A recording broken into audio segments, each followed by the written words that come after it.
Ah, le réseau des villes européennes de résidence. Alors c'était une folie, a priori, de lancer ça à partir d'une petite ville de 37 000 habitants. Et mon idée avait été de sensibiliser un certain nombre de villes, toutes résidentes ou résidences de dynasties allemandes à travers l'Europe dans l'histoire.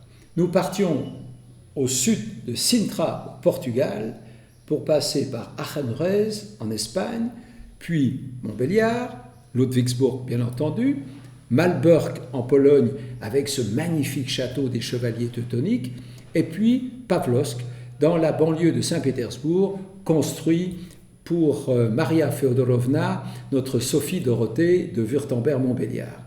Et la municipalité, convaincue de mon idée, et je pense aussi, je l'avais oublié, à l'adjoint à la culture Alain Chanot, qui avait été sensible à ce projet, nous avons commencé avec l'adjoint au tourisme, Jean-Pierre Grelle, à prendre notre bâton de pèlerin en 1994 et nous sommes partis à la rencontre des autres municipalités que je viens de citer pour leur expliquer l'idée. Donc, ce qu'on leur demandait, c'était pas dans un premier temps un investissement colossal, c'était de se dire, est-ce qu'on est d'accord ensemble pour créer un réseau?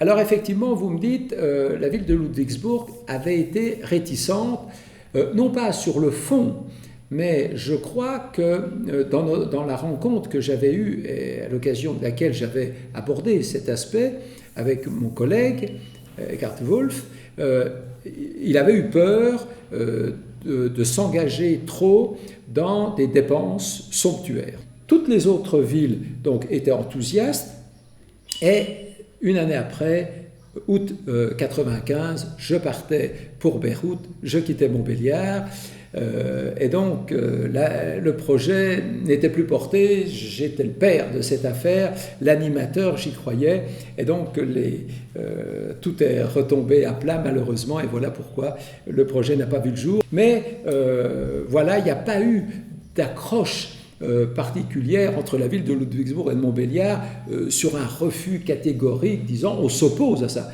Non, c'était, j'ai bien compris, la position de Ludwigsburg était une position de prudence économique. Ce n'était que ça. Voilà.